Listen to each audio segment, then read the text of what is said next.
bienvenue à cette table ronde organisée par les Journées de l'économie, qui est consacrée donc à la production économique du corps.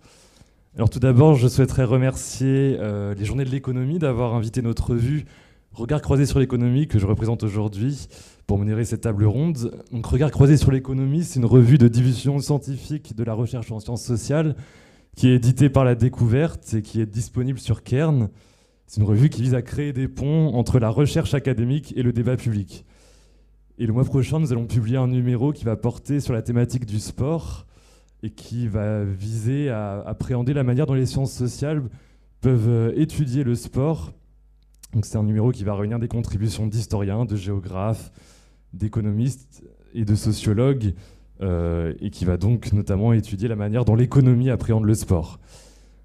Or, l'un des principaux phénomènes qu'observent aujourd'hui les économistes du sport, c'est le fait que le corps devient de plus en plus l'objet d'une production économique.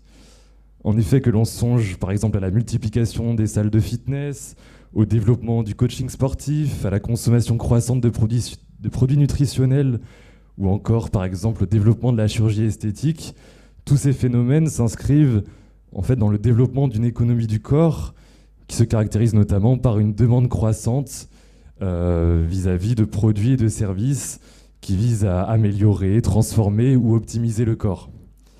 Dans ce modèle, le corps devient un actif qui fait l'objet d'investissements qui visent à fructifier cette ressource qu'est le corps, que cela soit par exemple sur le marché professionnel ou sur le marché matrimonial. Donc l'objectif de cette conférence, c'est de préciser les caractéristiques de cette économie du corps en répondant à plusieurs questions. Par exemple, à quel point est-il possible de considérer le corps comme un objet économique ? Cette économie du corps est-elle véritablement nouvelle ? À quand remonte son émergence ? Comment cette économie se décline-t-elle en fonction du sexe des individus ? Ou encore, y a-t-il des limites à cette économie du corps ? C'est justement pour éclairer ces divers aspects de l'économie du corps que nous accueillons aujourd'hui 4 intervenants. Guillaume Vallet, vous êtes professeur des universités en sciences économiques à l'université Grenoble-Alpes et vous avez publié en 2022 aux éditions L'Échappée un ouvrage intitulé La fabrique du muscle, dans lequel vous proposez d'analyser cette fabrique du muscle que vous observez notamment chez les bodybuilders à l'aide des outils de l'économie politique. Pierre-Jacques Datchary, à ma droite, vous êtes directeur de publication du magazine professionnel Fitness Challenge et plus largement professionnel du secteur du fitness depuis 28 ans. Vous pourrez ainsi nous partager votre vision de l'intérieur quant aux évolutions récentes de cette économie du corps et notamment resituer historiquement l'émergence de ce marché de la remise en forme.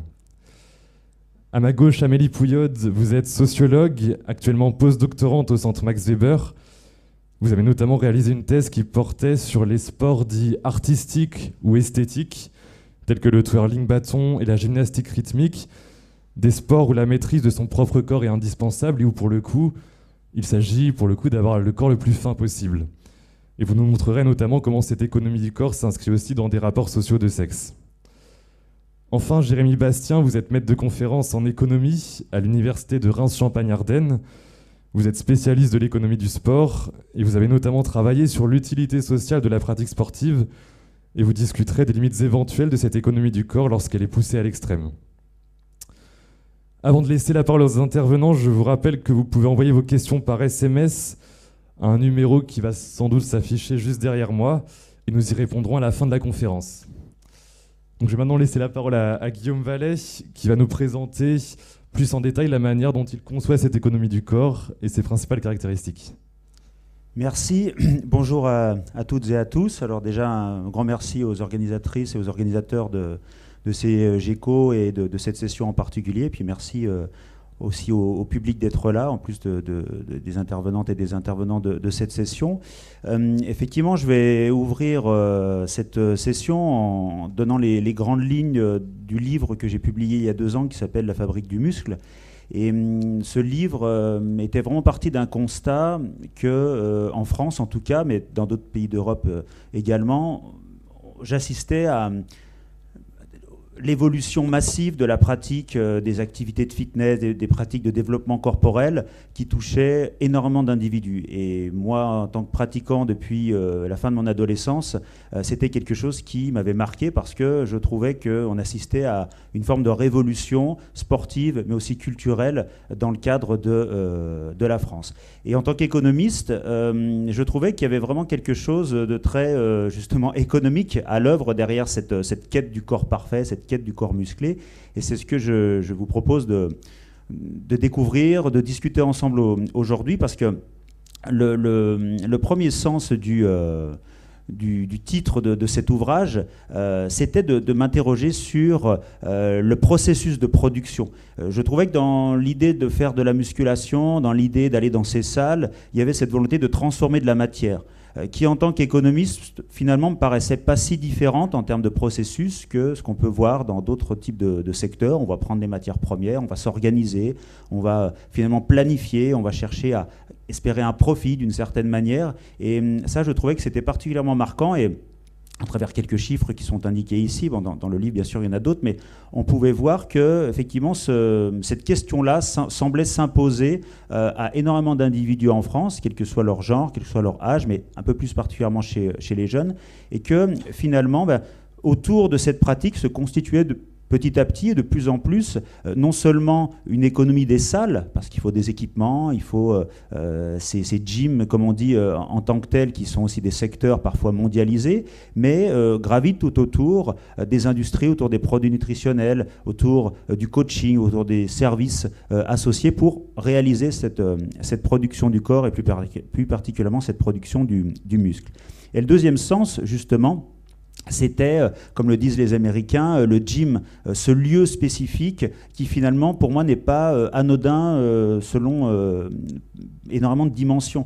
Sur le plan économique, il y a une organisation particulière de l'espace où vous allez pouvoir usiner, comme dans une autre entreprise, le muscle à travers certaines machines qui permettent d'espérer certains détails, qui permettent d'espérer certains progrès les plus fins et les plus marqués possibles. Vous avez également un secteur qui est marqué par des innovations assez importantes en termes de technologie pour justement encore aller plus loin dans la réalisation de la production de ce fameux corps, et des salles spécialisées selon qu'on les qualifie de premium, selon qu'on les qualifie de low cost, selon qu'elles mixent plusieurs types d'activités physiques, musculation, sport de combat, etc. Donc chacun et chacune peuvent y trouver finalement une possibilité de réaliser son projet, et j'avais été marqué par cette évolution de la diversité de l'offre qui facilite l'accès, je pense, aujourd'hui. Et puis sur le plan un petit peu plus sociologique, je dirais, cette salle, cet atelier aussi, finalement, où on a l'impression de travailler particulièrement le corps, j'y reviendrai,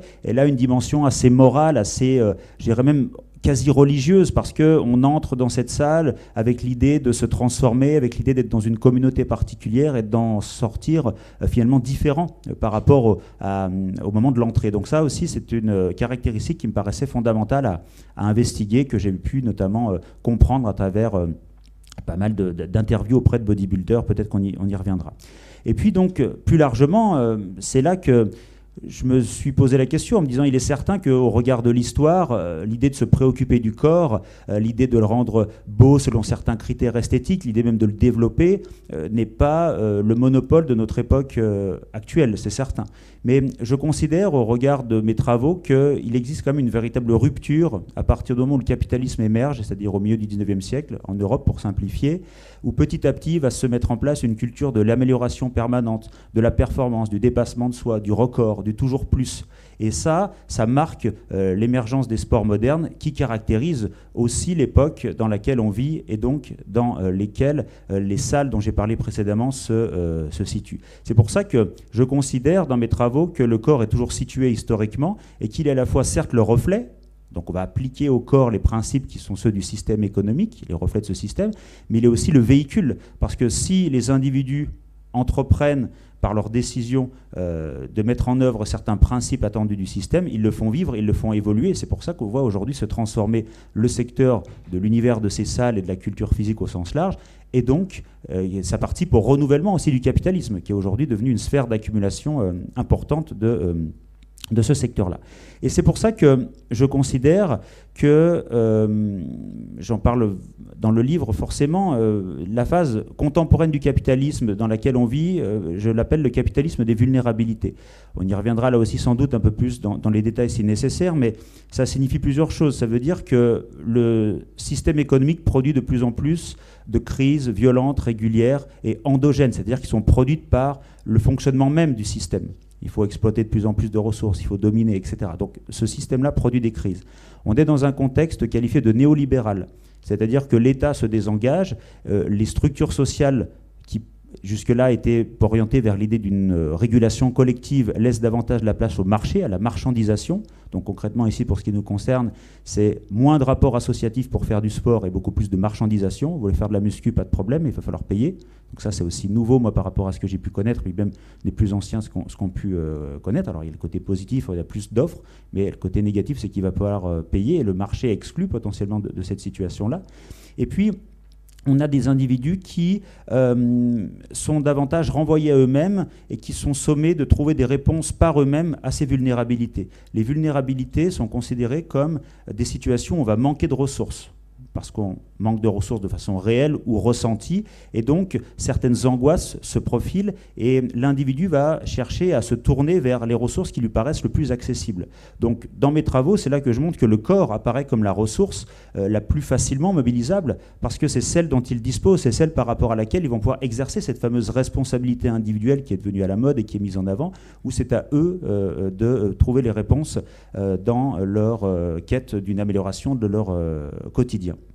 Et dans ce cadre-là, quand on est renvoyé à soi-même, quand on veut transformer son corps pour le valoriser en capital, on va être à la recherche d'informations. On va chercher à vouloir trouver les meilleures réponses possibles pour réaliser ce projet dans une logique entrepreneuriale qui est indiquée ici. Et donc le capitalisme des vulnérabilités, pour moi, il est fondamentalement lié à la digitalisation, parce que cette digitalisation, elle va véritablement pouvoir laisser espérer aux individus cet accès plus large à l'information, cet accès plus large à l'idée de régulation par les réseaux sociaux, et cette dépendance petit à petit qui va se créer, où le corps, l'économie du corps va être directement reliée aux réseaux sociaux. Alors je conclus plus rapidement pour laisser bien sûr la parole à tout le monde, mais ça veut dire quoi? Dans le livre, je distingue deux choses, même si dans la réalité elles sont difficiles à scinder, parce qu'elles font partie d'un même système. C'est le corps qu'on a, il est dans les deux cas qui sont présentés ici. Mais si on réfléchit le corps comme espace de production, c'est-à-dire un objet qu'on cherche à façonner, à améliorer, eh bien, moi, dans mes travaux, j'ai pu voir que certains cherchaient vraiment à améliorer ce corps-là pour le transformer en capital, comme je l'ai dit, et faire en sorte que ce soit soit un corps outil, soit un corps qui va être mieux présenté dans les interactions et qui va être véhicule de performance. Ça peut être très important, très intéressant sur le marché du travail. On est dans des situations où il s'agit de contrôler ses émotions aujourd'hui sur le marché du travail, de mettre en avant une certaine sécurité, une certaine confiance. Donc cette apparence va être parfois décisive. Vous avez également des individus qui vont chercher à compenser à travers leur corps des défaillances qu'ils ressentent dans le milieu professionnel, c'est-à-dire que le travail professionnel ne fait pas sens, la finalité de la production ne fait pas sens, mais le travail du corps qui semble nous appartenir, qui semble nous permettre une organisation individuelle, là c'est l'inverse, et c'est pour ça qu'on va valoriser cet investissement. À l'inverse, d'autres vont plutôt avoir une complémentarité entre leur performance dans le marché du travail et leur performance à la salle. Ça apparaissait dans certaines catégories sociales en particulier. Enfin, toujours dans ce premier cas, mais dans le cadre de l'espace de production, vous avez aussi beaucoup, grâce à la digitalisation, l'apparition de nouvelles formes d'entrepreneuriat qui se mettent en œuvre avec les coachings, avec le système de services en ligne, le système de conseil qui permettent de laisser croire, en particulier aux jeunes générations, qu'il devient facile de pouvoir devenir quelqu'un et de connaître la mobilité sociale en vendant, entre guillemets, des services associés à son corps. Ça, c'est assez nouveau aussi, parce que si vous vouliez être Arnold Schwarzenegger il y a 30-40 ans, c'était beaucoup plus compliqué d'aller à Hollywood avec votre cassette vidéo. Là, aujourd'hui, vous pouvez espérer devenir quelqu'un, connaître cette logique de la mobilité sociale par l'entrepreneuriat avec des coûts d'entrée qui sont assez faibles. Enfin, le corps comme espace de consommation. C'est vrai que Jean Baudrillard, le sociologue, disait déjà dans les années 70 que c'est le plus bel objet de consommation, parce qu'on le possède, parce qu'on cherche le mettre en avant et parce qu'il est valorisé dans les interactions. Mais je pense qu'on a, avec la digitalisation, franchi une nouvelle étape où on est passé des besoins au désir. On a toujours envie de consommer du corps, on a toujours envie d'aller plus loin. Non seulement parce qu'on a toujours de nouveaux modèles, des nouvelles idées qui apparaissent avec le fait qu'on vive avec ces réseaux sociaux en permanence sur soi, mais le fait qu'on désire ce que les autres possèdent. Donc le fait de voir des physiques qui évoluent à l'autre bout de la planète dans l'instantanéité quand on s'entraîne dans la salle, certes ça nous motive, mais ça crée sans cesse aussi de la nouvelle frustration.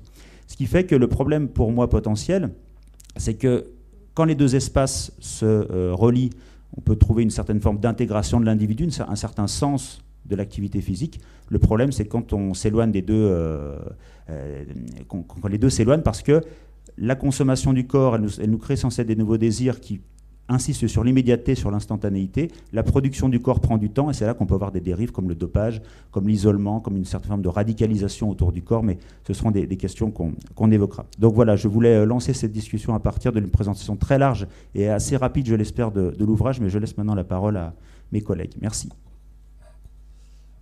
Merci beaucoup Guillaume Vallet pour cette première présentation des enjeux que recouvre l'économie du corps et la manière dont il s'inscrit dans les mutations récentes du capitalisme.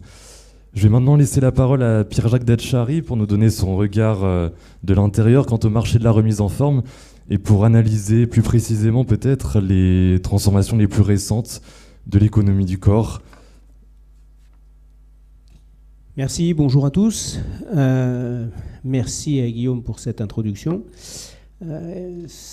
Alors je vais remonter un tout petit peu sur ce que je connais, c'est-à-dire le marché français de la remise en forme.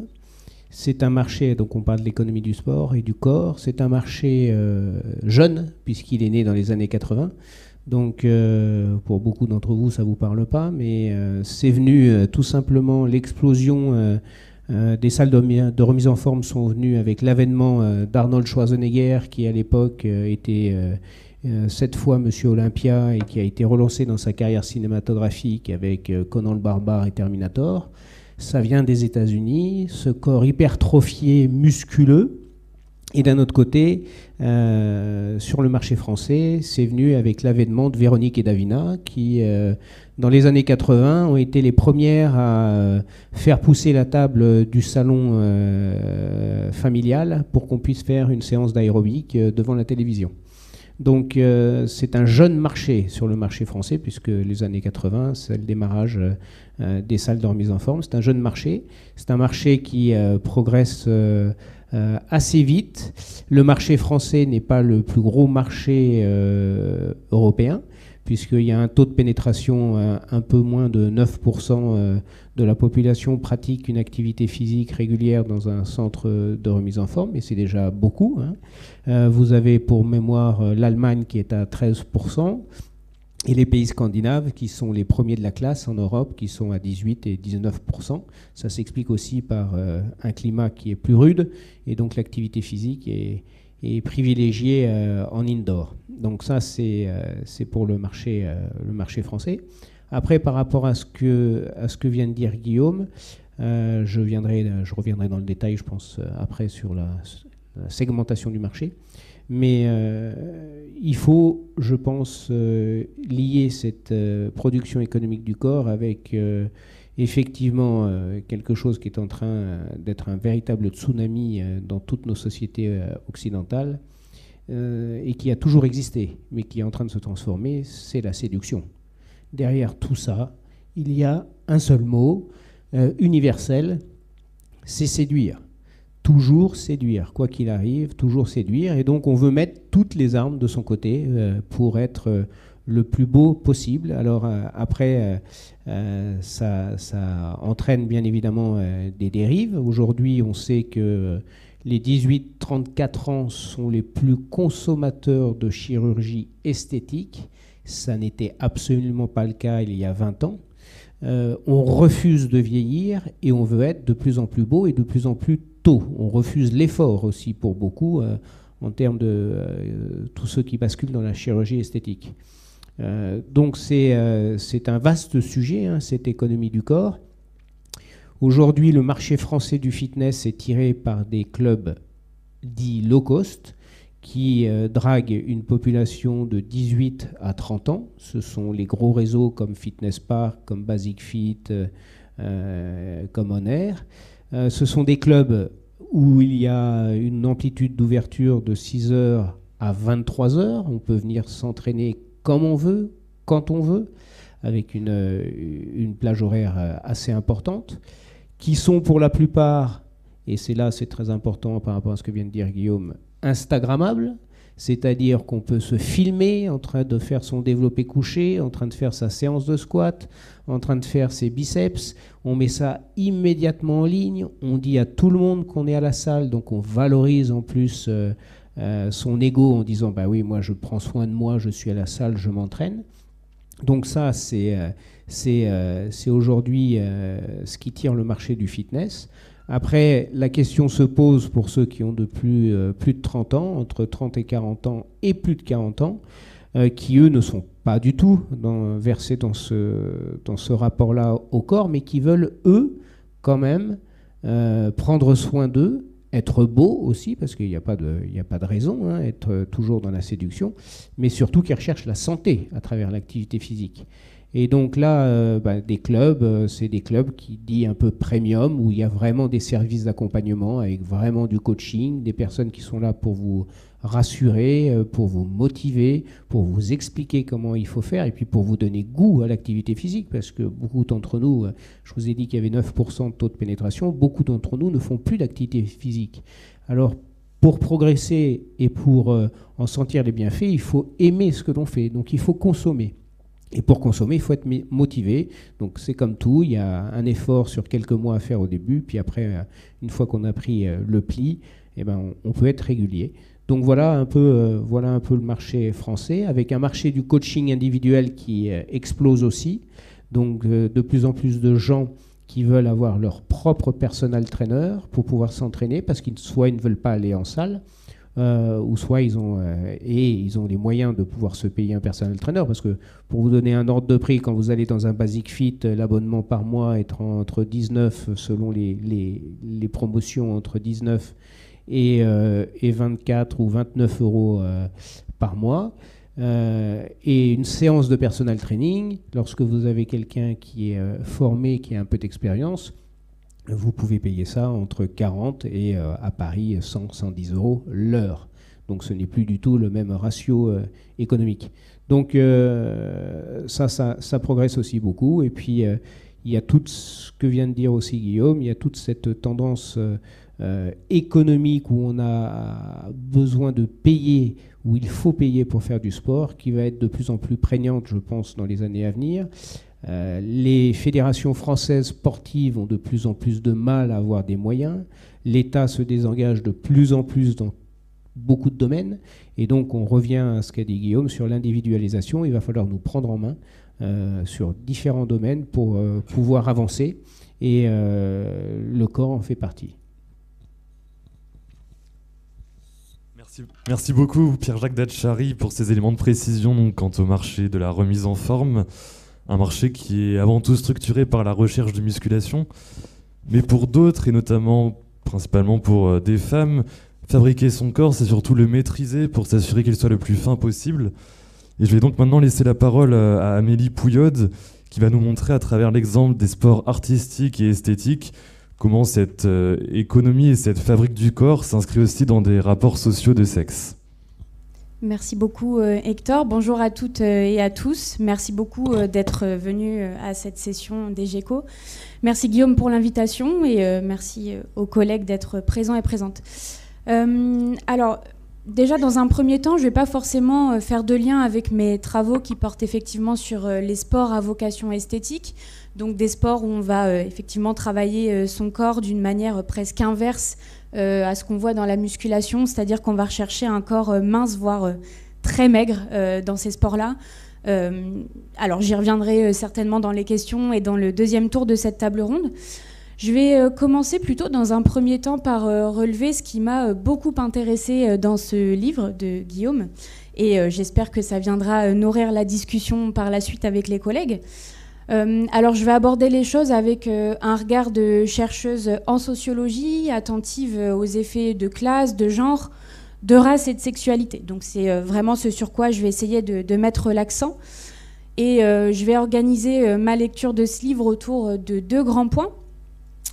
Alors d'abord, j'aimerais revenir sur le chapitre 1 de ton livre, Guillaume, où effectivement tu dresses une introduction de cette fabrique du corps et tu décris 3 typologies de physique à la salle. Alors, tu commences par, à juste titre, par rappeler que la fabrique du corps est à la fois une organisation, mais aussi un résultat. T'expliques que cette organisation, elle dépend de 2 facteurs essentiels, à savoir le travail. Alors, qu'est-ce qu'on entend par travail? C'est l'investissement individuel à la salle, comment la personne s'entraîne à la salle de sport. Et aussi le capital. Alors, ce capital, tu le dis dans ton livre, Guillaume, il peut prendre des formes variées. Le capital, c'est à la fois les machines sur lesquelles on s'entraîne, c'est aussi la nutrition, la nourriture qu'on ingère, et c'est également un capital génétique, puisqu'en fait, en fonction de notre génétique, de nos fibres musculaires, etc., on n'a pas les mêmes chances de développer un corps musculeux, et j'y reviendrai juste après. Donc tu t'appuies sur les travaux de William Sheldon qui font état de 3 typologies de physique, et j'aimerais bien qu'on revienne un petit peu là-dessus. Alors, pour celles et ceux qui n'ont pas lu l'ouvrage, Guillaume parle d'abord d'un profil qui est celui des ectomorphes. Alors ce profil-là, je crois, alors je ne suis pas spécialiste de ces sports, hein, mais je crois que ça renvoie aux personnes qui ont une faible masse musculaire et qui ont peu de graisse. Donc c'est des personnes qui vont, dans les sports de combat notamment, dans le crossfit, se déplacer assez rapidement. Tu parles ensuite des mésomorphes. Donc les mésomorphes, à l'inverse, c'est des personnes qui vont avoir une masse musculaire plutôt développée et qui vont avoir peu de graisse. Donc en fait, les mésomorphes, dans le monde de la musculation, c'est un peu l'idéal type, notamment chez les hommes. Tu parles ensuite des endomorphes. Alors les endomorphes, c'est ceux qui ont une masse musculaire très importante, mais qui ont une forte ossature et qui ont tendance à prendre du poids très facilement. J'en viens maintenant à mes pistes de discussion à partir des données que tu as récoltées sur le terrain au cours de tes enquêtes. Est-ce qu'on pourrait faire peut-être un lien plus prégnant entre les propriétés sociales des individus, les caractéristiques sociales des individus que tu as pu rencontrer, à savoir leur sexe, leur âge, leur classe sociale, avec ces profils que je viens de décrire? Est-ce que tu aurais des données là-dessus? Parce que on sait très bien que, suivant les propriétés sociales des individus, on n'a pas les mêmes chances de développer un corps soit très mince ou un corps musculeux. Si je fais le lien avec mes travaux, donc les sports artistiques, j'ai travaillé notamment sur la gymnastique rythmique, un peu le patinage artistique, etc. Alors c'est des sports qui sont très investis par des femmes et notamment des femmes d'origine assez privilégiée, d'accord, donc des femmes plutôt des classes supérieures, et on voit très bien que c'est elles qui vont avoir les outils de par leur famille, leur nutrition, etc., pour être les plus minces et donc pour correspondre au canon esthétique de la discipline. Là où, à l'inverse, pour des personnes issues des classes populaires, ce corps est moins facilement atteignable. Ensuite, j'aurais aimé savoir si à l'échelle d'une trajectoire individuelle, les personnes pouvaient naviguer d'un profil à l'autre. C'est-à-dire peut-être être ectomorphe dans un premier temps et puis, à force d'entraînement, devenir mésomorphe, concrètement. Ensuite, j'aimerais revenir plutôt sur un autre point. Donc, un petit peu plus loin dans le livre, tu décris 3 types de situations relatives au rapport entre travail professionnel et travail du corps. Tu présentes là encore 3 modèles, alors je ne vais pas les détailler forcément, mais tu parles dans un premier temps du modèle de la substitution.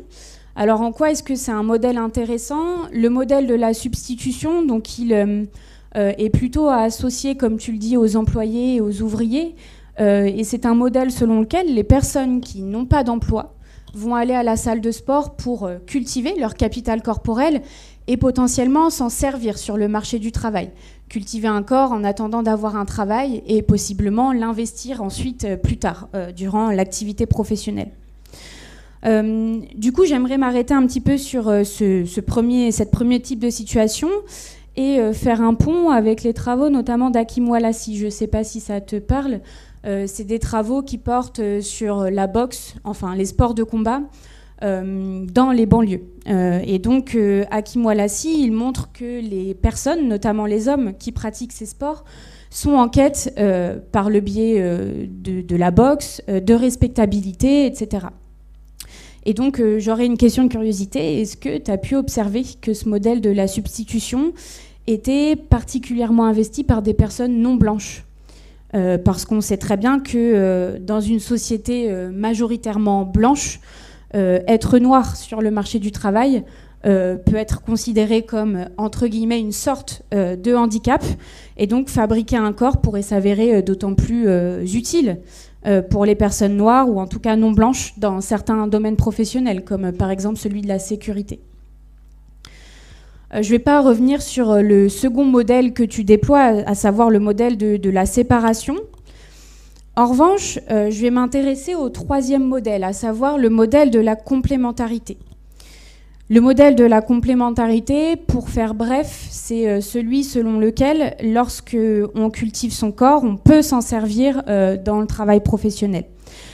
Finalement, il y a l'idée de performance qui est commune à la fois lorsqu'on fait du sport et lorsqu'on travaille dans une société capitaliste. Du coup, est-ce que tu aurais des exemples concrètement de professions ou d'emplois où ces individus exercent et entrent dans ce modèle de la complémentarité ? J'aurais aimé aussi savoir, alors tu parles, lorsque tu développes ces modèles, très peu des femmes. J'aurais aimé savoir dans quel modèle elles pourraient s'inscrire, si tu as des pistes de réflexion à nous apporter. Je vais basculer à présent sur mon second temps de discussion qui porte sur, comme tu l'as dit Hector tout à l'heure, les rapports sociaux de sexe dans les sports qui a trait à la musculation, le bodybuilding, etc. Alors, d'abord, ce que j'ai beaucoup apprécié dans ton livre, Guillaume, c'est que tu montres bien que la fabrique des corps sexués tend à reproduire les normes de genre à l'œuvre dans le monde social. C'est-à-dire que chez les hommes, ce qui va être recherché, c'est la musculature des bras, la musculature au niveau des pectoraux, la force, la puissance physique. C'est finalement des attributs qui vont être socialement valorisés pour les hommes. On a aussi des comportements comme la performance, la compétitivité, l'endurance, l'agressivité qui vont être encouragés afin de répondre à une norme sociale. Pour ça, tu t'inspires largement des travaux de Raewyn Connell qui sont assez célèbres en sociologie et tu développes notamment le modèle de la masculinité hégémonique. Pour faire court, la masculinité hégémonique, qu'est-ce que c'est ? C'est la forme de masculinité que les hommes incarnent dans un espace donné et qui est la plus valorisée. Du coup, est-ce que tu aurais quelques éléments issus de ton terrain qui nous permettraient de caractériser, de décrire davantage cette masculinité hégémonique ? Globalement, qu'est-ce que c'est que l'idéal type dans les sports que tu as étudiés, pour les personnes qui n'ont pas lu l'ouvrage ? Ensuite, il y a autre chose qui m'a intéressée et même interpellée, je dirais, c'est que tu t'appuies sur les travaux d'Alan Klein pour pointer notamment la présence de pratiquants homosexuels qui se prostituent afin de financer la pratique parce que la pratique est coûteuse. Alors je suis complètement néophyte, mais j'aurais aimé savoir si c'est encore le cas de nos jours. Et si oui, comment est-ce qu'ils sont perçus par les autres pratiquants et pratiquantes ? Il y a un autre point qui me semble important à souligner, c'est lorsque tu parles notamment de virilité, Guillaume, tu associes la virilité aux hommes et donc à la masculinité. Tu dis que effectivement, cet idéal de virilité, il se fonde sur 3 éléments, à savoir l'aptitude à la force physique et au combat, la fermeté morale et la puissance sexuelle. Alors moi, à ce sujet, j'aurais une interrogation. J'ai lu il y a peu de temps les travaux d'Audrey Voal qui portent sur les formes de masculinité qu'on peut voir au travail et notamment dans le monde de l'entreprise. Pour le coup, elle invite à décloisonner masculinité et virilité, c'est-à-dire potentiellement à se demander si on ne pourrait pas associer la virilité aux femmes. Puisqu'il me semble que dans un monde capitaliste, cet idéal de performance à la fois corporelle, économique, sociale, pourrait être aussi recherché par des femmes. Du coup, voilà, j'aurais aimé avoir ton avis là-dessus. Et puis, alors, pour laisser aussi du temps à Jérémy derrière, j'aurais aimé terminer cette prise de parole en évoquant spécifiquement le cas des femmes, qui m'intéresse particulièrement. Alors, comme tu le mentionnes dans ton livre, Guillaume, elles ont eu un accès plutôt tardif au sport que tu étudies, puisqu'elles sont exclues des compétitions, je crois, jusque dans les années 1970. Pourquoi ? Parce que la musculation participerait à façonner un corps qui les éloigne des normes de féminité dominantes, prendre du muscle, etc. Finalement, ce ne serait pas être une vraie femme, que d'être une femme très musclée. De ce fait, elles se sont fait leur place en s'inscrivant dans une logique qu'on appelle différentialiste, c'est-à-dire que les femmes, elles ont tendance à aller à la musculation, finalement, comme tu le disais, dans un objectif de séduction tout à l'heure, Pierre-Jacques, c'est-à-dire qu'elles vont plutôt affiner la taille, plutôt développer les fessiers, etc. Donc on est vraiment dans une logique assez différentialiste par rapport aux hommes. Du coup, j'aurais aimé savoir, est-ce que sur ton terrain, tu as vu des femmes qui transgressaient les normes de genre ? Et si oui, pareil, quelles étaient les réactions dans la salle, notamment au niveau des hommes ? Et puis, dernière chose, vous parliez tout à l'heure du développement des réseaux sociaux numériques. Il me semble aussi que ces nouvelles plateformes, notamment Instagram, TikTok, etc., laissent également la place à des femmes qui s'éloignent des canons de féminité, de pouvoir finalement trouver une communauté et donc un certain écho. Alors voilà, c'est mon avis, mais peut-être qu'une discussion pourrait s'engager à ce propos. Merci. Merci beaucoup Amélie Pouilleud pour ce regard sociologique sur la fabrique des corps. Avant que Guillaume réagisse, je vais laisser maintenant la parole à Jérémy Bastien qui va prolonger cette réflexion peut-être plus sur les limites de cette économie du corps qui paradoxalement, lorsque la fabrique du corps est poussée à l'extrême, peut remettre en cause la norme positive d'entretien du corps. Merci Hector, bonjour à toutes et tous. Moi aussi je vais commencer par remercier les organisateurs et Guillaume en particulier d'avoir suscité la création de cette session fortement intéressante. Alors moi ce que j'aimerais faire c'est peut-être vous apporter un regard plus macroéconomique, je dirais, peut-être plus d'ensemble à ce développement qui a bien été caractérisé du secteur du fitness et de la remise en forme. Quand je vous parle de regard d'ensemble, c'est essayer de resituer ce développement dans ce qu'on pourrait faire, comment on pourrait l'insérer dans le diagnostic et l'évaluation en fait, des politiques sportives et de l'offre sportive en général, en France en particulier, et aussi d'y adjoindre, comme le disait Hector, un regard sur l'utilité sociale du sport et de la pratique sportive en particulier, et ça tombe bien puisque moi je travaille sur ces thématiques depuis très longtemps, en particulier depuis plus d'1 an sur un projet qui est financé par l'INJEP, on en a beaucoup parlé dans le diapo de Guillaume, l'Institut national de la jeunesse et de l'éducation populaire. Et c'est intéressant de finalement s'interroger sur cette utilité sociale de la pratique, voire cette désutilité sociale de la pratique, c'est-à-dire s'interroger sur les conséquences de la pratique, et je vais y revenir par la suite. Moi, il me semble que tout ce qui a été dit sur le développement de ce secteur amène à réfléchir sur, je dirais, 2 tendances. La première tendance, c'est une tendance plutôt positive, je dirais, une tendance qui explique finalement que la pratique physique et sportive, c'est un constat, elle est dynamisée depuis, peut-être pas depuis 40 ans, mais en tout cas depuis 10 à 20 ans, par le développement du fitness et de la remise en forme. Je vais moi aussi citer quelques chiffres. Hein. Les derniers chiffres de l'INJEP 2023 montrent par exemple que 22% des Français déclarent pratiquer des activités de remise en forme et de gymnastique, ce qui correspond environ à 15 millions de pratiquants. Alors si on ajoute à ces 22% les pratiquants occasionnels, c'est-à-dire qui pratiquent moins d'1 fois par semaine, on monte à 30% des Français qui déclarent pratiquer des activités de remise en forme et de gymnastique. Donc c'est quand même conséquent. Alors il faut le rappeler, ça a été dit tout à l'heure, mais peut-être remettre une dose supplémentaire de ce point.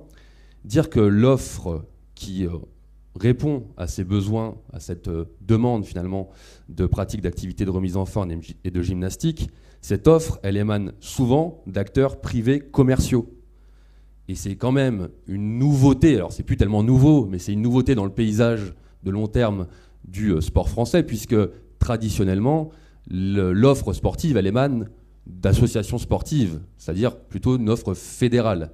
Donc c'est quand même une nouveauté de constater ce développement d'une offre privée commerciale, avec des conséquences en termes de prix de la pratique qui ont déjà été évoquées.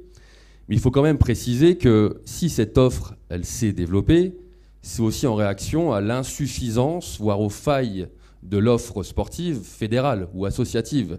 Alors, des failles qui sont parfois subies, ça a été rappelé, les associations sportives, de plus en plus, sont contraintes dans leur financement, n'ont pas les moyens de fonctionner correctement. Donc l'offre privée commerciale, je dirais en quelque sorte, s'est immiscée dans ces problématiques.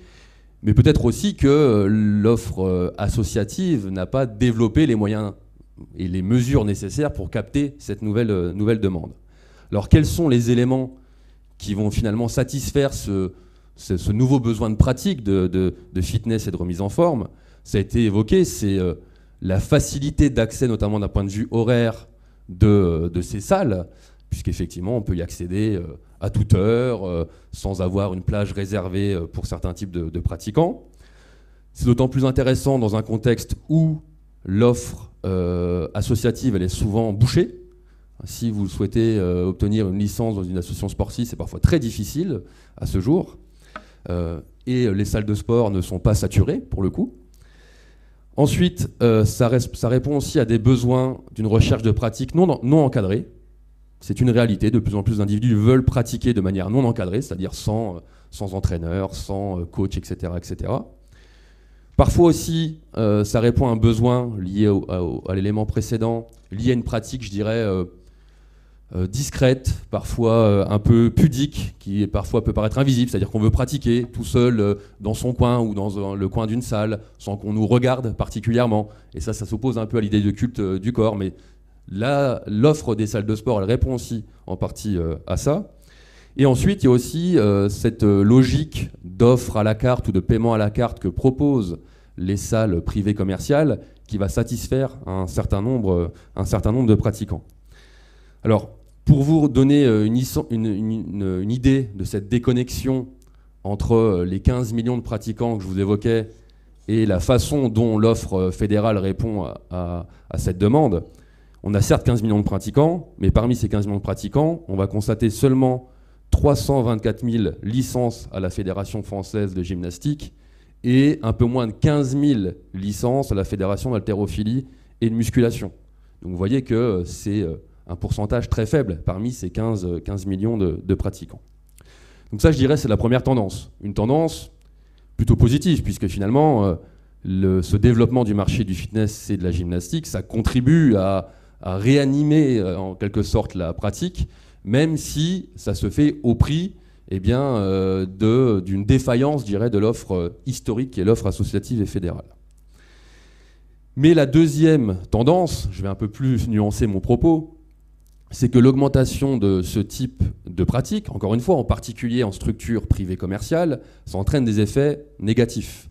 Ça a été rappelé plusieurs fois, des effets négatifs en termes de, je dirais, malpratique, puisque par définition, dans ces salles privées commerciales, il y a un encadrement qui est faible, voire parfois inexistant. Et donc ça peut conduire à des malpratiques, c'est-à-dire on peut mal utiliser les machines de musculation, on peut mal s'entraîner, etc., etc. Et on voit qu'il y a des blessures, des traumatismes dorsaux, etc., qui sont liés à ces mauvaises pratiques.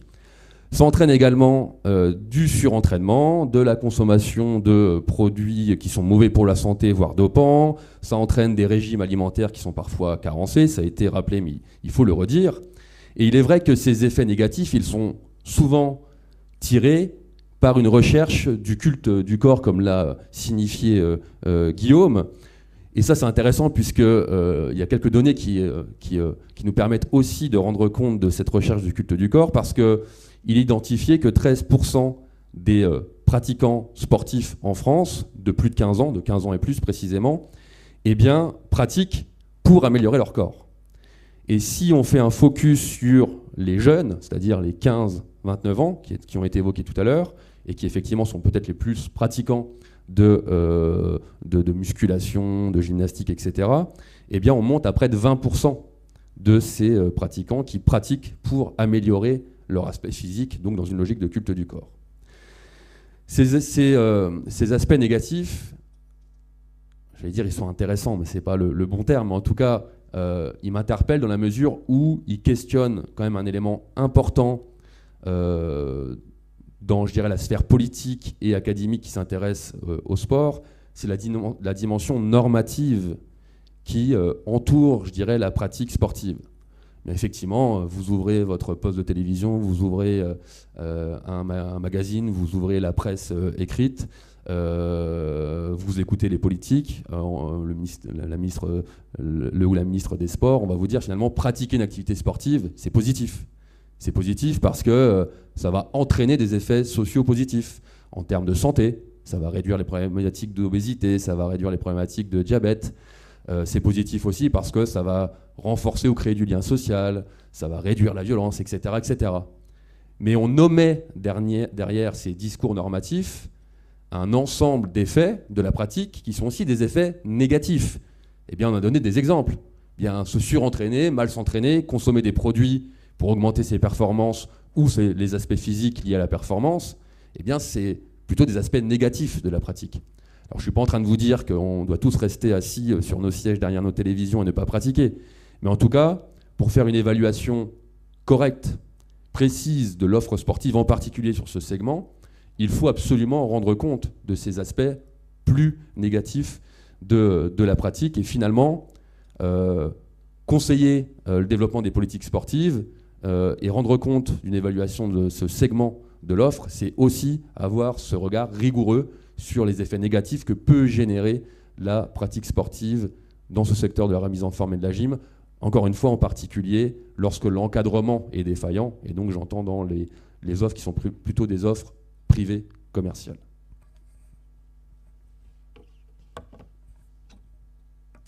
Merci beaucoup Jérémy Bastien et merci beaucoup pour ce premier tour de table.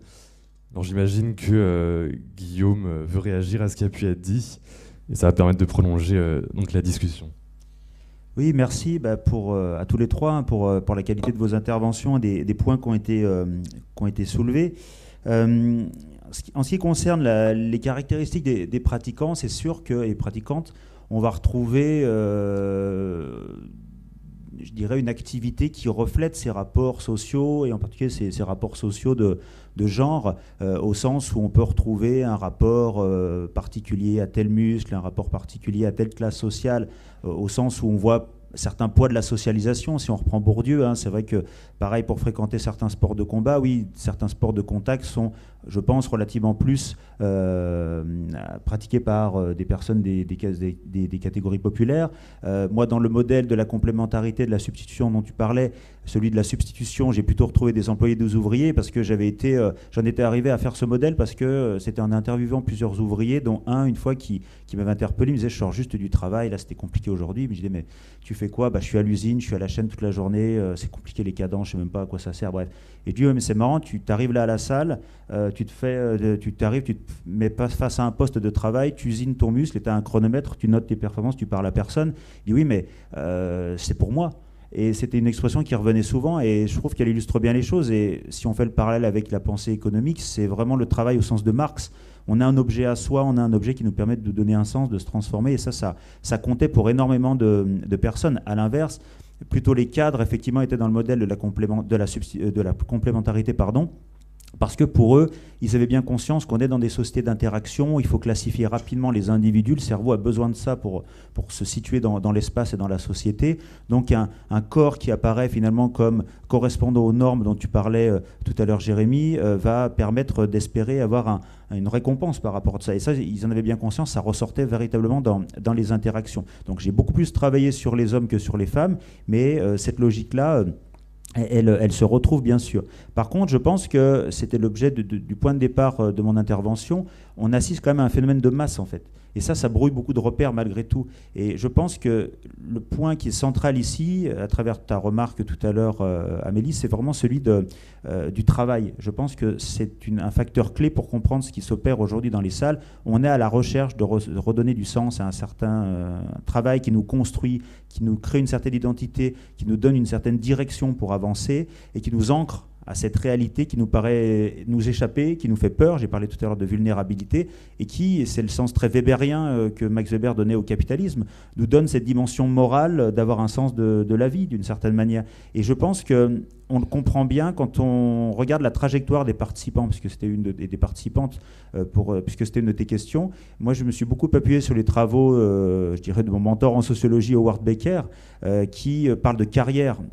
On a tous peut-être des envies de tel corps ou de tel modèle, mais c'est compliqué. J'ai dit tout à l'heure, la production du muscle prend du temps, c'est fastidieux, c'est usant, c'est frustrant, parce qu'on aimerait avoir tout de suite ce corps à la Schwarzenegger, par exemple, pour certains, mais on l'aura jamais, d'une part, pour beaucoup, et puis ça prendra des décennies. Donc, il faut apprendre à rentrer dans le jeu, et à travers ce concept de carrière, c'est rencontrer les bonnes personnes, faire en sorte de donner du sens, se socialiser, apprendre les codes, et c'est ce que tu disais tout à l'heure, Pierre-Jacques, quand tu parlais justement de cette idée que voilà, il y a beaucoup d'individus qui se retrouvent dans ces salles, il faut apprendre à aimer pour donner du sens à ce qu'on fait, c'est vraiment quelque chose qui est fondamental, et c'est pour cette raison que dans le livre, je parle aussi beaucoup de ce parallèle avec les super-héros.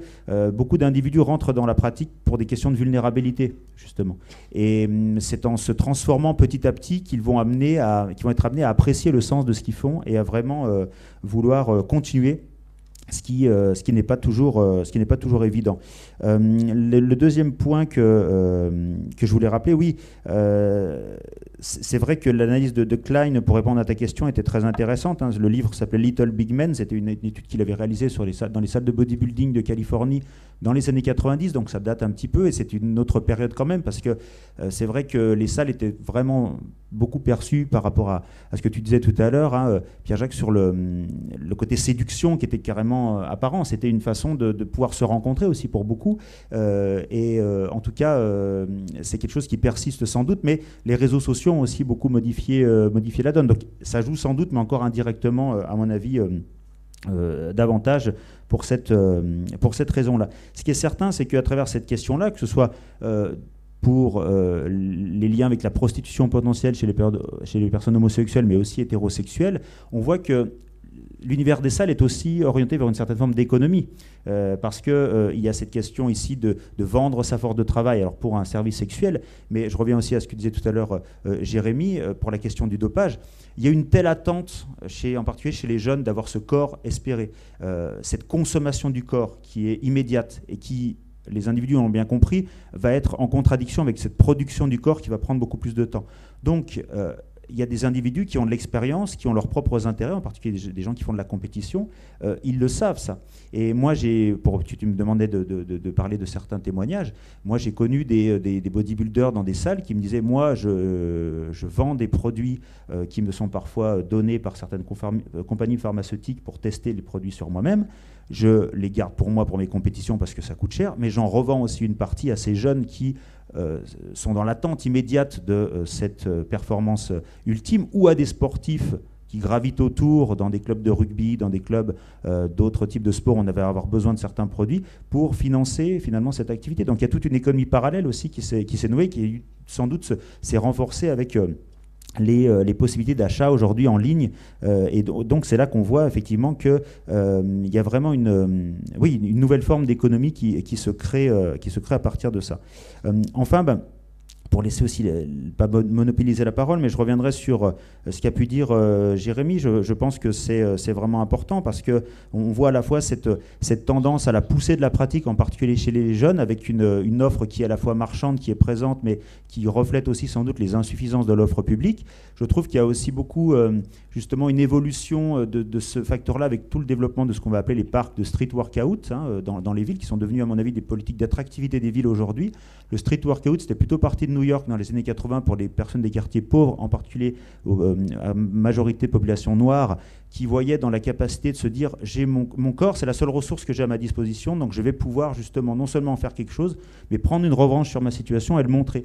Aujourd'hui, dans les parcs de street workout en France, on n'est pas dans cette logique-là uniquement, mais ça peut exister, parce que moi j'avais pu rencontrer des personnes qui disaient justement c'est le seul moment où les SDF vont pouvoir donner un sens positif à leur corps, s'entraîner librement, donner aussi la possibilité de rencontrer d'autres gens, d'être au moins dans une certaine forme de mixité sociale à l'instant de la pratique, mais on est en tout cas toujours marqué, je pense, par cette poussée du marché qui, pour moi, malgré tout, rappelle une tendance qui concerne l'évolution du lien social aujourd'hui. Le livre du politologue américain Robert Putnam, qui s'intitulait dans les années 2000 Bowling Alone, jouer au bowling tout seul, je pense que c'est ça qui est quand même un peu inquiétant derrière tout ça, c'est-à-dire qu'on va faire du sport tout seul. Et ça, c'est une nouvelle tendance qu'on observe et qui n'est pas, à mon avis, anodine à considérer quand même, parce que ça crée aussi beaucoup de questions, ça pose beaucoup de questions sur le vivre ensemble, sur le sens qu'on va donner à la pratique sportive. Et puis, voilà, je terminerai simplement en rappelant ta dernière intervention, Jérémy. Il y a des dérives et elles sont d'autant plus difficiles à identifier pour les médecins ou pour les familles, pour les professeurs, etc., qu'on est parti tout à l'heure de cette sacralité du travail, cette centralité du travail. Il y a toujours cette vision, et c'est vrai, c'était deux tendances que tu exprimais, le sport c'est bien, c'est positif, il faut en faire, etc. Donc tout le travail qui est associé au corps va par nature, ou en tout cas a priori, être perçu comme positif, mais on va avoir du mal à identifier des facteurs de surentraînement, de surtravail du corps, et c'est pour ça que des phénomènes comme la bigorexie, l'idée de toujours aller à la salle, de toujours pratiquer, ont du mal à être diagnostiqués, parce qu'on est à la frontière en se disant, est-ce que c'est si grave que ça, s'il fait beaucoup de sport, par exemple, alors qu'on est peut-être en train d'être entraîné dans un processus où on ne maîtrise plus rien. On voit aussi que dans cette quête de lutte contre les vulnérabilités, je pense qu'on est d'emblée dans l'idée de faire des sports extrêmes, et que ici on parle beaucoup de maîtrise du corps ou d'augmentation du corps visible sur le plan du volume, mais regardez aussi toutes les nouvelles formes de compétition. On parle même plus de marathon, maintenant c'est non seulement des trails mais des ultra-trails, où on va au bout de soi-même. Donc on est d'emblée dans l'extrême, et on a du mal à voir les côtés négatifs possibles de ces facteurs-là, parce qu'on sacralise toujours cette idée du travail qui a perdu son sens collectivement, à mon avis. Merci Guillaume. Je vais revenir sur 2-3 choses qui ont été dites, parce que je voudrais pas qu'on parte de cette salle en imaginant que tous les pratiquants de salles de fitness font du bodybuilding et veulent ressembler à Schwarzenegger. On en est loin, très très loin. Et le bodybuilding, il faut le rappeler, ça vient des États-Unis, et c'est où les États-Unis c'est bien connu pour ça, sont le pays des extrêmes. On le voit encore aujourd'hui. Donc on peut s'apercevoir que le bodybuilding vient de là-bas, et effectivement c'est un courant qui est assez fort aux États-Unis. Aux États-Unis, c'est le seul pays qui a créé ses propres compétitions de bodybuilding, avec Monsieur Olympia, avec l'Arnold Classic, qui est la compétition créée par Arnold Schwarzenegger. Et donc, et aux États-Unis, ce sont les seuls qui peuvent gagner de l'argent en faisant du bodybuilding, en étant premier, deuxième ou troisième de compétition. Il y a des compétitions à travers tout le pays. En France, on ne gagne pas d'argent en faisant du bodybuilding. On en perd beaucoup, beaucoup, beaucoup, parce que comme l'a dit Guillaume, quand on fait du bodybuilding, c'est assez coûteux, parce qu'il y a un régime nutritionnel qui est assez strict, où il faut acheter beaucoup de viande, beaucoup de protéines, on achète des compléments alimentaires, et quand on bascule dans le dopage, effectivement on achète des produits pour hypertrophier ses muscles, qui sont des anabolisants, de l'hormone de croissance, etc., etc. Mais le dopage, malheureusement, est présent partout, et donc dans le bodybuilding aussi. Et le problème du bodybuilding, si vous voulez, c'est que c'est un sport où ça se voit, puisqu'on recherche l'hypertrophie musculaire. Donc dès que vous avez des pectoraux qui sont gros comme des roues de tracteur, on se dit bien que c'est pas naturel. Donc là, on sait tout de suite qu'il y a un problème. Mais il ne faut pas oublier que dans les compétitions de pétanque, on se dope aussi. Parce qu'il a été clairement notifié, par exemple, que lorsque vous faites une compétition de pétanque et que vous êtes tireur, et que du matin, de 8h du matin à 18h, lors de la finale, vous faites carreau sur carreau, vous prenez des bêta-bloquants pour vous aider à tirer. Dans le biathlon, on se dope, parce que si vous êtes déjà monté sur des skis de fond et que vous faites une course de ski de fond, et que vous avez le cœur qui monte à 180-190 pulsations cardiaques, et que vous arrivez sur un pas de tir où on vous donne une carabine, et on vous dit vas-y, là il faut tirer à 20 mètres dans un truc qui est comme ça, je peux vous dire que quand vous avez le fusil, il fait comme ça, pour tout le monde. Eux, ça ne bouge pas. Donc le dopage est partout, il faut en être conscient. Mais là, on dépasse le cadre de notre sujet. Hein. Et s'il est partout, c'est parce que les gens veulent du spectacle et les gens veulent que des records tombent, tout simplement. S'il n'y a plus de records qui tombent, il n'y a plus de spectateurs, ça n'intéresse plus personne. Donc ça, c'est la première des choses. Donc vous dire que les bodybuilders en France, c'est 5 à 10% de la population qui fréquente les clubs de fitness, c'est pas plus. 80% des gens qui sont dans les clubs de fitness aujourd'hui, c'est pour maigrir. Maigrir, maigrir, maigrir, que ce soit les hommes, que ce soit les femmes. C'est pour maigrir. Avec une particularité pour les hommes qui aimeraient bien prendre un petit peu plus de muscles et surtout pour les jeunes générations qui sont tirées encore une fois par les réseaux sociaux, par les Thibaut Inchep, par les Sissi Mua et Juju Ficat qui sont tous là en train de promouvoir leur propre business, hein, parce que derrière il y a un business, hein, ils vendent leur programme, ils vendent leurs produits de nutrition. Donc ça, c'est la deuxième chose. Ensuite, les effets négatifs du sport, tu en parlais, Jérémy, sont quand même vraiment, quand on met tout dans la balance, aussi très très à relativiser, puisque c'est peut-être 5 à 10% de la population qui peut basculer dans la biorexie. C'est ça, je crois, oui.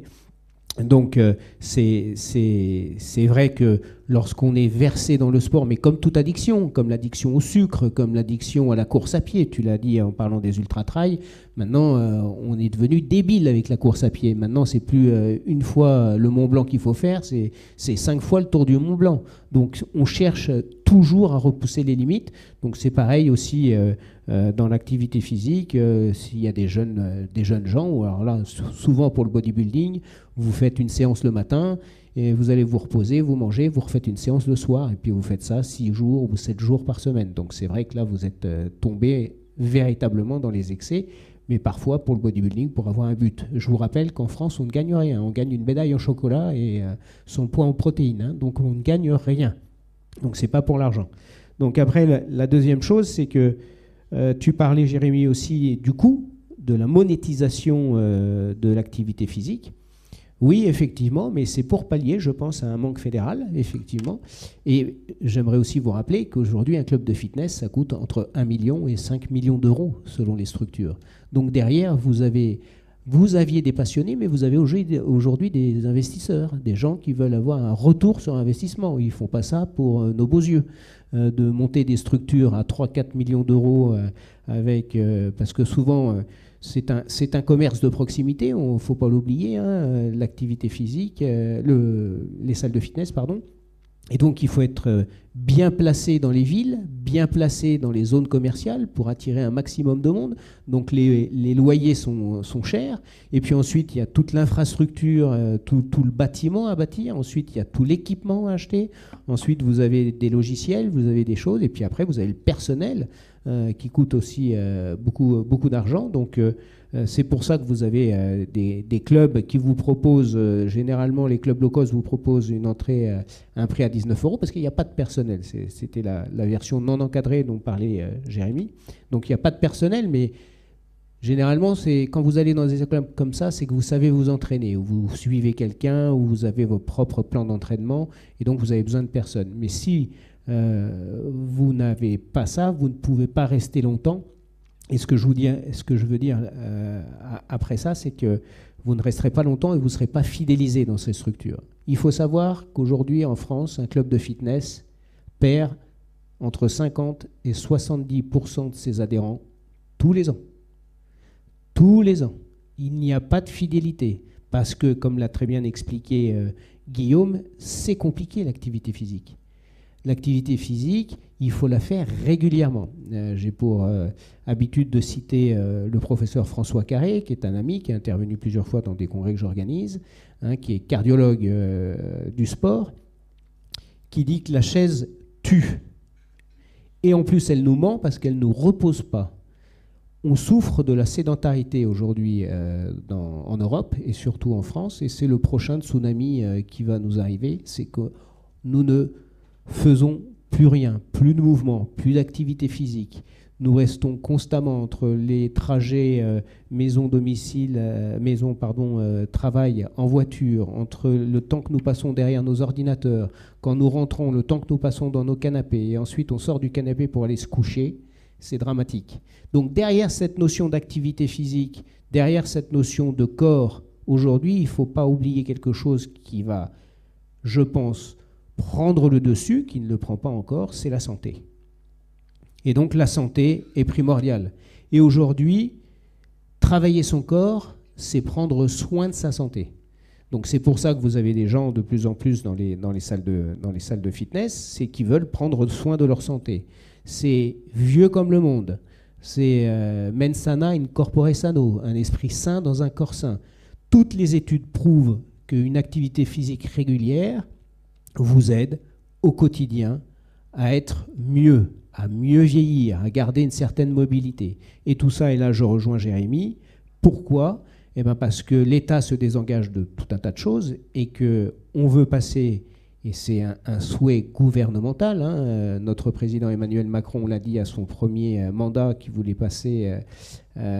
prendre 2 millions de plus de personnes, mettre 2 millions de plus de personnes à l'activité physique et au sport, pour la bonne et simple raison, c'est que on est obligé de passer d'une société curative à une société préventive. La société curative coûte de plus en plus cher.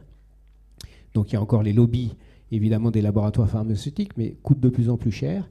On a un système de santé en extrême tension, donc il faut absolument de moins en moins de monde dans les hôpitaux, de moins en moins de monde qui viennent faire de la bobologie. Il faut que les gens prennent soin d'eux de plus en plus. On a un problème de maisons de retraite, d'EHPAD, donc il faut garder les gens de plus longtemps possible, chez eux, en pleine mobilité, parce que s'ils sont plus mobiles, ils ne peuvent plus rester chez eux. Et donc c'est un vrai enjeu de société. Donc ça, c'est extrêmement important. Et je pense que là, on bascule dans les décennies qui vont venir sur cette partie où travailler son corps, c'est aussi travailler sa santé. Et je pense qu'on va être... tout va aller dans ce sens parce que c'est des économies énormes qui vont être demandées aux Français et ça va passer aussi par là. Et si on tire la ficelle et si on va très très loin, faire attention à son corps, faire attention à sa santé, c'est faire attention à ce qu'on mange. Faire attention à ce qu'on mange, c'est ne plus surconsommer. Ne plus surconsommer, c'est peut-être aller dans une agriculture qui est plus éthique, etc., etc. C'est avoir des meilleurs produits.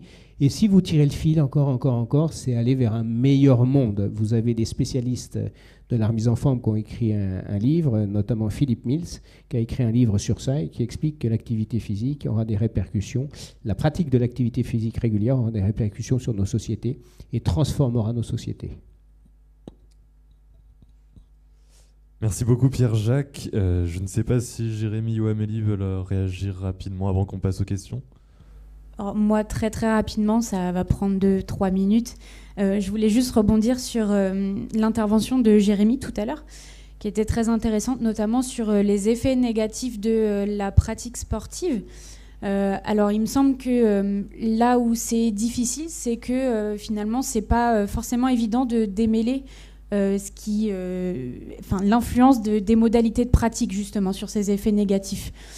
Parce que justement tu pointais du doigt le fait qu'on soit dans une pratique individualisée, autonome, ce qui pourrait potentiellement avoir des effets négatifs en matière de malnutrition, blessures, etc. Mais il faut quand même rappeler, moi j'ai plutôt travaillé sur le mouvement fédéral et assez peu sur la pratique autonome. Il faut quand même rappeler que les associations sportives reposent surtout sur du bénévolat et que donc par ailleurs la malpratique, si on peut le dire comme ça, même si je ne suis pas forcément fan du terme, existe aussi dans ces milieux-là, notamment dans des sports qui ne sont pas forcément légitimes ou qui ne bénéficient pas d'une reconnaissance symbolique de la part du mouvement sportif. C'est le cas notamment dans les sports que j'ai étudiés. Je pense au twirling bâton, c'est un espace que je connais très bien, une discipline artistique. Je l'ai pratiqué pendant plus de 20 ans à assez haut niveau, donc je connais bien ce qu'il en est là-dessus. Et c'est un sport où, à haut niveau, on est très très mal accompagné en fait. Il y a quasiment pas de médecins pour accompagner les pratiquants et les pratiquantes, il n'y a pas de nutritionniste alors même qu'on est dans des sports surtout pratiqués par les femmes, puisqu'on a à peine 10% d'hommes qui pratiquent la discipline en France actuellement, le twirling bâton.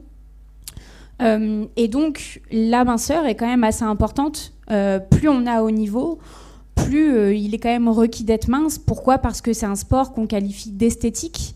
Et donc il y a l'idée dans ce milieu-là qui circule selon laquelle un corps beau est un corps élancé, un corps fin, etc.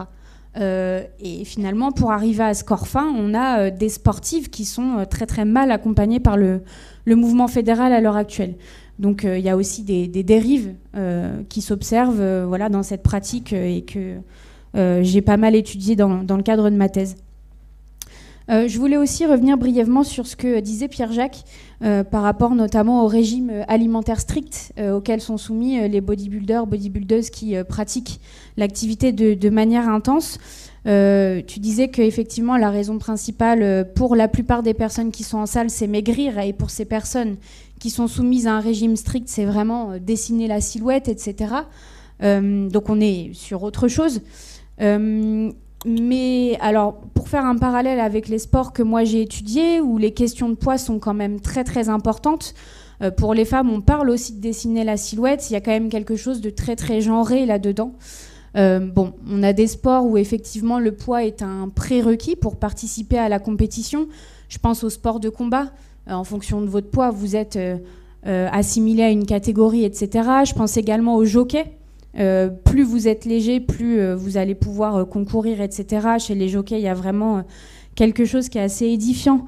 Je pense aux travaux notamment de Sabrina Nouiri-Mangold qui a travaillé là-dessus. Elle met au jour toutes les pratiques que les jockeys utilisent pour maigrir. Se mettre dans des sacs poubelles, etc. Enfin, c'est surveiller fortement les apports hydriques. C'est assez édifiant là-dessus, et il me semble qu'il y a quand même une dimension très genrée, puisque moi, dans mes sports, les 10% d'hommes qui pratiquent, et ça descend même à 1% en gymnastique rythmique, il y a vraiment très très peu d'hommes, finalement sont beaucoup moins soumis à ces injonctions relatives au poids, à être mince, à dessiner la silhouette, etc. Donc voilà, c'était juste pour faire un petit parallèle. Il me semble que la dimension genre est quand même à prendre en compte lorsqu'on parle de poids, de dessiner la silhouette, de travailler les muscles, etc. Merci Amélie, peut-être très rapidement Jérémy, et on passera aux questions. Ça marche, merci Hector. Alors en fait, je suis d'accord avec vous deux, Amélie et Pierre-Jacques, d'abord pour dire qu'effectivement la malpratique, on la retrouve aussi dans l'offre associative et fédérale. On en revient aux insuffisances et aux failles de l'offre fédérale qu'on a évoquée tout à l'heure. Effectivement, on a de l'encadrement essentiellement bénévole, et on a aussi un problème de formation. On a presque une crise de la formation dans le mouvement sportif, avec un manque cruel d'encadrants formés, qualifiés. Donc ça, c'est vrai. Je suis aussi d'accord, Pierre-Jacques, pour ne pas surestimer les effets négatifs. Je dis juste qu'aujourd'hui, c'est l'angle mort en fait, des approches, et que si on veut être rigoureux, il faut aussi absolument parler de ces effets négatifs. Alors je suis d'accord pour dire que y a l'addiction au sport qui a des effets négatifs, mais il n'y a pas que ça, hein. Le fait que la pratique s'individualise est un problème, puisque un des intérêts de la pratique associative, c'est aussi la création de liens sociaux qu'on retrouve peut-être moins dans ce secteur. En tout cas, ce qui est intéressant, et ce qui à mon avis montre que dans le développement du secteur du fitness et de la remise en forme, c'est que parfois cet encadrement il est absent. Il est absent parce que on a beaucoup discuté entre nous en amont, mais on a une destruction du rapport salarial qui existe dans d'autres secteurs d'activité, puisqu'en fait on a presque une suppression du salariat dans certains cas. C'est-à-dire que vous avez juste une ou deux personnes qui vous accueillent dans la salle, qui va faire le ménage, mais il y a un encadrement qui est quasiment nul ou parfois très faible, ce qui conduit à cette fameuse pratique qui est une pratique libre, non encadrée. Alors dans certains cas, il y a quand même une modification, un changement du travail, puisqu'on voit qu'il y a des travailleurs indépendants qui interviennent parfois dans les salles, payés à l'heure par les pratiquants, en plus de leur abonnement, pour conseiller effectivement la pratique. Donc là, c'est intéressant, hein. On a une forme d'uberisation du travail, c'est un terme qu'emploie Benjamin Carlier, qui en plus s'accompagne d'une plateformisation de la pratique, puisqu'en fait, on va réserver son coach, parfois même des horaires de salle grâce à des applications. Et à la limite, je dirais que même si on n'a pas de travailleurs indépendants qui vient nous accompagner, on a des applications qui nous permettent de nous faire des programmes d'entraînement, de mesurer nos données, de les collecter, de les traiter en temps réel pour qu'on puisse améliorer notre performance. Donc cette plateformisation, elle est assez intéressante. Et certains vont jusqu'à parler d'une gamification de la pratique dans ce secteur du fitness et de la remise en forme, puisqu'en fait, vous avez beaucoup d'opérateurs privés commerciaux qui, de par leur appli, créent des challenges individuels ou collectifs, ou qui vous récompensent si vous allez tant de semaines d'affilée à la salle. Et ça joue un effet sur la pratique, ça attire des publics jeunes à la pratique. Et donc cette plateformisation, c'est une ubérisation un peu particulière, puisque l'ubérisation, ça se caractérise par le fait qu'on ne va plus détenir en tant qu'entreprise les moyens de production. Là, les salles détiennent les machines. Mais par contre, il y a une externalisation du travail, en quelque sorte. Et c'est assez intéressant de le voir. Hein. C'est pas du tout la même chose chez Uber, en l'occurrence, où Uber ne détient pas les taxis, par exemple. Là, les salles détiennent les machines, mais par contre, elles décident d'externaliser en quelque sorte le travail. Alors, c'est pas vrai dans toutes les salles. Certaines continuent d'accompagner les pratiquants, mais ça reste un encadrement qui est relativement limité. Donc, là où je trouve qu'effectivement les effets plutôt négatifs qui déconstruisent le discours normatif sont plus présents dans ce secteur de la gym et de la remise en forme sur le segment privé lucratif, c'est essentiellement avec ce changement du travail d'encadrement et parfois son absence. Merci beaucoup Jérémy et merci pour ce second tour de table. Donc là il nous reste 15 minutes, on va pouvoir essayer de répondre au plus de questions possibles. Peut-être commencer par une question factuelle qui a été posée. Quelle est la part femmes-hommes sur la fréquentation des salles? Et est-ce qu'il y a des évolutions à ce niveau-là? Peut-être Pierre-Jacques. Oui, il y a des évolutions, puisqu'aujourd'hui, vous avez de plus en plus de jeunes femmes qui vont dans les salles de fitness, qui sont, je reviens encore là-dessus, tirées par les réseaux sociaux, et par avoir des physiques qui correspondent à des canons de beauté des réseaux sociaux. Vous avez des marques qui surfent sur la tendance, puisqu'il y a encore 5 ans... les jeunes femmes n'allaient pas forcément dans les clubs de fitness pour travailler leurs fessiers. Aujourd'hui, vous avez des marques qui se spécialisent dans la fabrication de machines pour travailler les fessiers. Une marque qui est connue qui s'appelle Booty Builder, il y a tout dans le nom. Donc, vous voyez. Aujourd'hui, vous avez... alors, dans des salles classiques, je vais enlever ce côté low cost où il y a beaucoup de jeunes, dans les salles classiques, vous aviez avant, puisque le marché du fitness évolue... Plutôt 50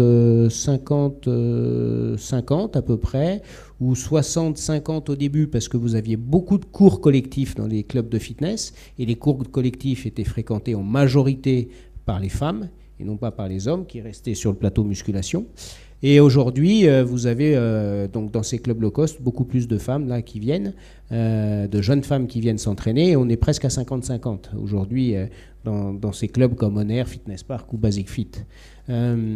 Après, je fais juste une aparté. On n'en a pas parlé. Ce qu'il faut bien prendre en compte, c'est que le marché du bien-être est un marché en pleine explosion, exponentielle, et qui va continuer à grossir. Et dans cette problématique sur l'économie du corps, on n'a pas parlé d'une économie qui est énorme, qui est celle de la cosmétique, et qui est celle des régimes. Vous n'avez qu'à voir la société Comme J'aime qui a explosé et qui nous assène de ses spots publicitaires tous les jours à la télé pour maigrir, en mettant en avant le coût faible des repas, 3,90 €. Donc la cosmétique, tout ce qui est spa, tout ce qui est soins, tout ce qui est palpé roulé, c'est une particularité assez française aussi, parce que c'est s'occuper de son corps, mais en se faisant du bien et sans souffrir. La salle, il faut souffrir un peu, il faut donner de sa personne, il faut mettre en mouvement la musculation, ce qui n'est pas le cas lorsqu'on est sur une table de massage. Donc ça, c'est un critère important. Et dans les déviances et dans les points négatifs, Jérémy, il y a aussi Et ça, c'est très très important parce que c'est un fléau sur les réseaux sociaux où il y a tout et n'importe quoi. Des gens qui disent que vous pouvez manger n'importe quoi, donc qui vous promettent de perdre des kilos et des kilos si vous vous nourrissez uniquement de jus de poireau grillé avec une fève de tonka à l'intérieur. Alors là, il faut faire extrêmement attention parce que c'est débile. Et donc, il faut prendre énormément de recul sur tout ça. Et là, il y a des grosses dérives. Il y a tellement de grosses dérives qu'au mois de septembre, donc c'est tout récent, c'est il y a 1 mois et demi, YouTube a décidé de brider l'accès de tout un tas de vidéos sur la remise en forme, sur la nutrition aux adolescents. Donc avec la portée que ça aura, parce que ça ne peut être efficace que si les adolescents ont bien renseigné leur date de naissance sur les réseaux sociaux pour pouvoir ensuite brider. S'ils n'ont pas mis de date de naissance, ça sera compliqué. Mais YouTube prend ça absolument pas à la légère et a décidé de brider tous ces contenus dans le monde entier par rapport à tout ça. Merci Pierre-Jacques pour cette réponse très claire. Justement, en parlant de ces dérives éventuelles de l'économie du corps qui peuvent notamment conduire à des troubles de l'alimentation, par exemple, quelqu'un se demande quel est le rôle de l'État là-dedans et trouve que l'État paraît assez désengagé vis-à-vis de ces questions. Quel est votre avis là-dessus? Est-ce que quelqu'un veut réagir?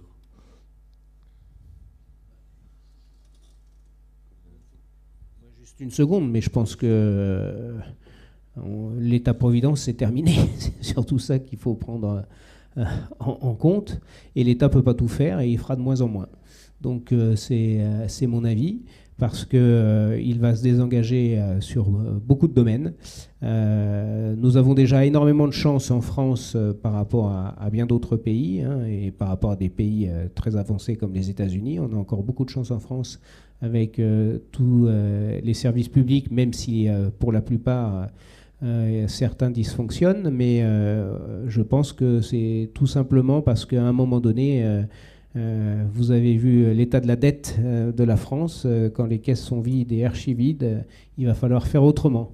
Donc faire autrement, c'est que tout le monde, petit à petit, se prenne en main dans plusieurs domaines. Et juste pour compléter, je pense qu'il y a aussi beaucoup à faire sur je dirais l'apprentissage très jeune de ce qu'on entend par activité physique et sportive, parce que je pense qu'on insiste beaucoup et peut-être trop sur l'idée du sport performance qui fait partie de la dimension du sport, et tu l'as dit tout à l'heure, on compare, on classe, et ça restera, il faut que ça reste, ça fait partie de l'ADN du sport. Mais à titre personnel, pour avoir découvert les sports de combat un petit peu sur le tard, j'ai appris aussi un rapport au corps qui est très différent. La performance existe, mais on a aussi toute une relation entre soi et l'environnement, le mouvement, l'idée de la technique, l'idée de se découvrir, l'idée de prendre le temps, des facteurs qui ont été complètement finalement oubliés pour les raisons que j'ai évoquées précédemment. Et je trouve que dans certaines techniques de sport de combat, si on les apprenait aussi plus tôt, on montrerait la diversité des possibilités autour des activités physiques et sportives. On aurait moins cette séparation entre ceux qui réussissent au sport et qui deviennent maintenant de plus en plus limités, et puis ceux qui sont très vite désintéressés par le sport et qui poseront problème pour eux-mêmes et peut-être socialement, au sens où il y aura des dépenses de santé supplémentaires, comme on l'a dit tout à l'heure, avec certaines formes de pathologies. Je pense que l'État pourrait aussi participer à travailler avec les différents acteurs impliqués à cette façon très tôt de reconcevoir ces rapports au corps dans le cadre des activités physiques et sportives. Merci.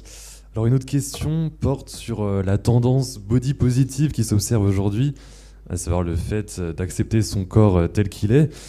Et la question se demande en fait si cette tendance ne vient pas un peu relativiser l'idée qu'il faudrait justement fructifier son corps.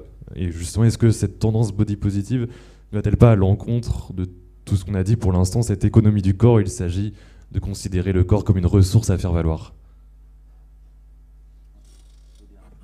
Bien continuer.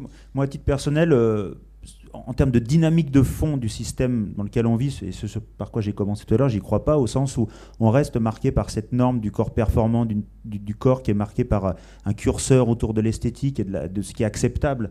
Alors bien sûr qu'on est dans un système où on peut toujours chercher à être contre la norme, et aujourd'hui les médias et les réseaux permettent un certain espace médiatique pour pouvoir le faire, mais je pense qu'on est marqué par cet idéal-là malgré tout. Et il y a quelque chose aussi sur laquelle j'ai peut-être pas suffisamment directement insisté. C'est vrai que j'ai beaucoup travaillé sur le monde du bodybuilding, mais je travaille plus largement sur l'évolution de toutes les salles, et je suis d'accord avec bien sûr tout ce qui avait été dit. Il y a très peu finalement de bodybuilders purs, si je peux appeler ça comme ça, dans les salles, parce que je pense qu'on assiste vraiment à un retour du muscle fonctionnel, je vais l'appeler comme ça, mais pour les raisons que j'évoquais tout à l'heure. Pour moi, l'idée essentielle qui guide les individus, elle est peut-être pessimiste, si je peux la qualifier ainsi, mais c'est celle de lutter contre des vulnérabilités. Et donc, pour lutter contre des vulnérabilités, il ne faut pas un muscle bodybuildé ou qui ressemble à une statue figée, il faut un muscle qui puisse bouger, un muscle qui est en mouvement, un muscle qui puisse s'adapter, qui puisse contrôler ses émotions. Et c'est pour ça que pour moi, tous les sports comme le crossfit, par exemple, sont vraiment à la mode, le street workout, parce qu'ils permettent de coupler des activités cardio avec des activités de soulevé de poids pour faire face rapidement à une vulnérabilité qui surviendrait. Le fondateur du CrossFit en Californie dans les années 70 avait déjà ça. Et on le voit dans l'évolution des techniques sportives. On est très dans la militarisation. Il faut faire comme si quelque chose de militaire, de combat allait vous arriver. Et moi, je suis... alors, c'est un débat peut-être entre nous, hein, Pierre-Jacques, mais je suis d'accord avec toi sur le constat. On va vers des sociétés qui consacreront de plus en plus de PIB, de dépenses autour des activités de bien-être. Mais derrière cette apparence, moi je crois que ce n'est pas des activités de bien-être parce qu'on les cherche en soi, c'est une forme de réaction à des vulnérabilités ressenties, un mal-être au travail qu'on va chercher à combler par des massages ou un problème qui va être cherché à être résolu avec des facteurs liés au bien-être. Je pense qu'on est fondamentalement dans un modèle où l'individu est renvoyé à lui-même. Il y a des angoisses, il faut répondre à ces vulnérabilités et donc on est là pour chercher des réponses en termes d'accès à l'information. Et là-dessus, je suis plutôt pessimiste quand même. Voilà. Merci. Je ne sais pas si quelqu'un d'autre veut réagir sur cette annonce. Pour répondre à la question sur le body positive, moi je suis pour ça évidemment qu'on s'accepte tel que l'on est, à condition que ça n'aille pas à l'encontre de la santé, puisque vous avez aujourd'hui énormément d'adolescents qui sont en surpoids, énormément de jeunes enfants qui sont en surpoids, c'est dans toutes les sociétés, hein, même en France, hein, ça ne cesse d'augmenter. Aux États-Unis, l'obésité morbide est énorme, donc là, c'est pas forcément du body positive, c'est que là, on peut pas faire autrement. Et là, il faut faire attention, il ne faut pas basculer sur la non-santé. Ensuite, je reviens sur juste une aparté par rapport à ça, c'est qu'on est quand même dans une société curative, on l'a dit, hein, il y a 4500, 5000 clubs de fitness, peut-être autant d'associations sportives dans la remise en forme. En France, il y a 22 000 pharmacies. 22 000 pharmacies, 6 000 clubs de fitness. Donc on voit bien que dès qu'on a un petit problème, on va chercher du Doliprane ou du Spasfon ou du citrate de bétaïne plutôt que prendre des baskets et d'aller courir. Donc ça, c'est un fait. Et puis, pour répondre à ta question, oui, c'est vrai que le mal-être dans nos sociétés qui vont de plus en plus vite est présent. Au travail, est présent partout. Mais l'activité physique peut aider justement à mieux se sentir dans cette société qui évolue extrêmement vite. La période Covid que nous avons traversée n'a fait qu'accélérer des choses qui étaient là, sous-jacentes, hein, et donc ça n'a fait qu'accélérer tout ça. Et aujourd'hui, les gens qui font du télétravail 2 jours ou 3 jours par semaine sont de plus en plus isolés à travers des écrans. Donc, il va falloir trouver des dérivatifs et l'activité physique en est une. Et enfin, je reviens juste sur la pratique en salle de fitness. On assiste là aussi à une envie de se réathlétiser, de redevenir un athlète qui puisse être comme le CrossFit, hein, qui puisse être un peu universel, qui puisse nous permettre de faire une séance de foot, une séance de tennis, un footing, de la natation, et d'être un peu complet. Il ne faut pas oublier que l'entraînement de la musculation et le cardio-training, c'est un entraînement qui est commun à tous les sports. Tous les basketteurs, tous les footeux, tous les rugbyman ont tous des salles de musculation en Ligue 1, au top 14, en Pro D2, dans tous les domaines. Ils ont 5-6 séances de musculation par semaine. Donc c'est pour être plus performant dans son sport de prédilection. Et aujourd'hui, vous avez des gens qui vont dans les salles de fitness pour être plus performants dans leur sport de prédilection aussi, parce que vous avez des sports, on s'aperçoit, qui sont très déséquilibrants pour le corps, comme le foot, où vous travaillez avec la partie inférieure, vous êtes très développé des cuisses, mais moins du haut, comme le tennis, qui est droite-gauche, qui est complètement déséquilibrant et asymétrique. Donc beaucoup de sports où on peut rééquilibrer sa musculature, et puis la musculature, c'est quelque chose de très important pour le corps humain parce que c'est ce qui tient tout. Donc plus vous avez une masse musculaire en bonne forme, pas hypertrophiée forcément, mais en bonne forme, plus vous tenez les tendons, plus vous tenez les os, et mieux c'est pour l'organisme. Merci beaucoup Pierre-Jacques. C'était le mot de la fin car on arrive à la fin de la conférence. Désolé de ne pas avoir pu prendre toutes les questions. En tout cas, merci beaucoup à vous quatre pour cette discussion très intéressante. Merci à vous, le public, pour votre attention et pour vos questions aussi très intéressantes. Et merci aux Journées de l'économie d'avoir organisé cette conférence passionnante. Merci à tous.